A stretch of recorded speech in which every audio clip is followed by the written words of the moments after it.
Let me tell you, you haven't lived until you've seen 3 police cars barreling across your property, sirens screaming, all because you docked a 43-foot yacht on your own private lake. Yeah, you heard me right, a real yacht, tied to a dock I built myself on the southern tip of my land, glistening in the early morning sun like it belonged there since the dawn of time. Except, apparently, nobody told the HOA that, and certainly nobody told Sandra Wilds, the president of Sunridge Hollow. And the only person I know who could make a squirrel forget how to climb a tree with just one look. Now, I'm standing there, coffee in hand, dogs at my feet, and here comes the cavalry, Officer Ramirez leading the pack with Sandra not 2 paces behind, hat wide as a dinner plate, slacks so tight you'd think she was born in, marching like she's about to declare war on my lake. She points a perfectly manicured finger at the yacht and says, "That's a maritime violation. You can't just park that thing here." I blinked once, twice, maybe 3 times for good measure, because for the life of me, I didn't know I'd woken up on someone else's property that day. And here's where it gets good, because as Sandra's rattling off every code violation she's ever heard, threatening to have my lake reclassified if I don't move the yacht within 24 hours.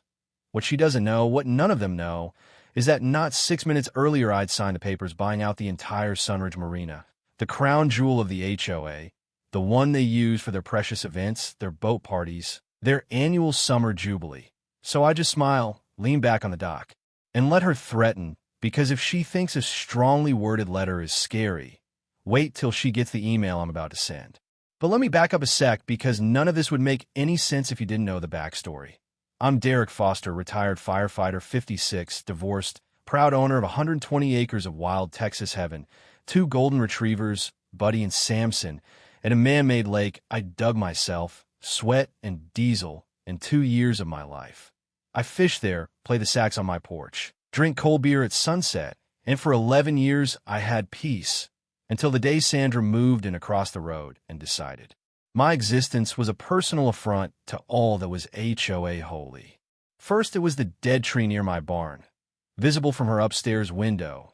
She wanted it gone, called code enforcement when I said no.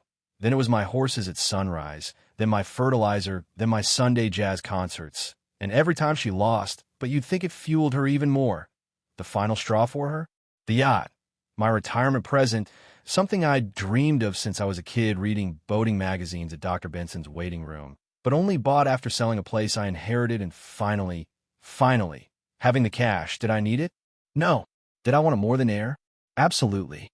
So when that yacht landed on my lake, delivered by hydraulic trailer, lowered in like the ark itself, Sandra lost her mind, rallied the HOA, sent letters about visual incongruity and community integration like she was starting a holy war. Problem was, I don't live under their rules. My property, my water, my yacht, but that didn't slow her down, and the more she tried to squeeze, the more I dug in. Then the real twist dropped. My buddy Jacob, real estate agent, calls me up, says, "You'll never."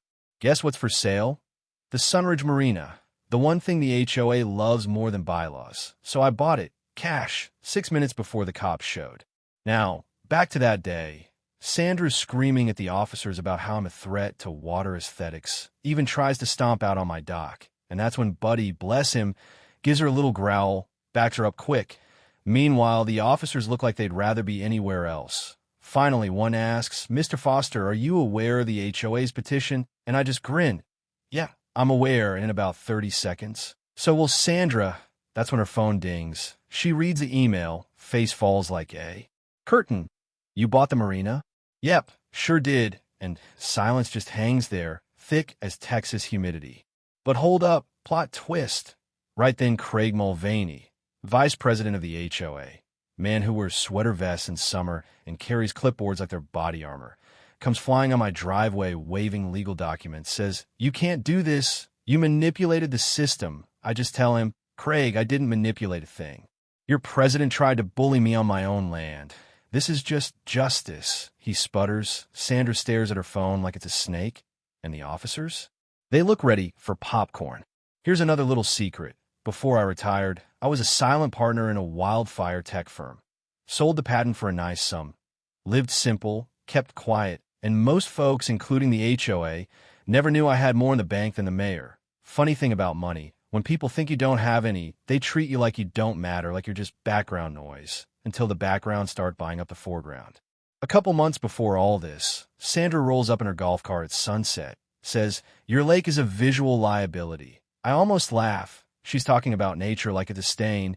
Her problem isn't the lake, it's that she can't control it. Or me. So, I call Jacob, start hunting for the one thing they don't own but desperately need. And what do you know, the Marina's up for grabs. Owner tired of the HOA's drama. I don't even blink at the price. Just close the deal, right under their noses. Fast forward, after Sandra gets dunked in my lake. Yeah, she took a swim by accident, hat and all, thanks to a slippery dock and her own bad luck. The county shows up. A man in a Navy suit, Daniel Clean, zoning office, briefcase swinging like it's got state secrets. Sandra's yelling about violations. Daniel reviews every deed and record, then flat out tells her, no violation. Lake is private. Yacht is legal. The look on her face? Priceless. He even adds that her HOA has filed 17 nuisance claims, all dismissed, and maybe they should focus on real issues. You'd think they'd give up, but not this crew. The next morning, code compliance trucks show up with orange tape and fake violations. Unpermitted lights, too shiny yacht, barbecue, fire risk, but the real game is a land use freeze, trying to tie up my property in red tape. Make me so miserable I give up. Nice try, but I've got Angela Brown in my corner, old friend, real estate attorney, pit bull in heels. She files for harassment, files a lawsuit back, and starts stacking up every letter, every threat, every trespass like ammo. Then it gets even better. HOA tries to throw their annual jubilee at my new marina. Figures if they sneak in early, they'll get away with it. Except I've got cameras, drones, and the whole thing on tape. Angela and I go straight to the sheriff, file a complaint, and when the party starts, we show up with deputies in a cease and desist, 20 minutes to clear out or get booked. Watching those tents come down, food trays fly, and Sandra's headset hit the dirt. Pure gold. But revenge tastes sweeter when you share. So that night, I throw my own party, free ranch jubilee, invite the neighbors, crank the music, barbecue under the stars. Buddy gets a full plate. Teenagers are swimming in the lake. And for a minute, everything's right with the world until I get text. Enjoy it while it lasts. The HOA just voted to sue you in civil court.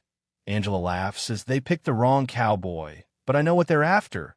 It's not about winning. It's about wearing me down, dragging me through hearings until I quit. 3 days later, I get served. Angela reads the claim, deliberate nuisance, emotional distress, weaponizing ownership. She files a countersuit, digs up witnesses, even gets a former resident to show up with a binder labeled HOA Craziness, Volume 1. Soon the whole town's talking. A radio host picks up the story. Neighbors stop by to say about time someone stood up to them. But the real kicker? Sandra tries to pull a fast one with an old lease agreement for the marina. Tries to throw a showcase event. Except Angela finds a clause, files a termination at the last possible second, and the deputy serves notice in front of everyone. Game, set, match. And as the HOA crew slinks off, Angela turns to me and says, "If you're going to take the yacht out now," I just nod, untie the ropes, let the dogs climb aboard, and drift out onto the still, quiet water.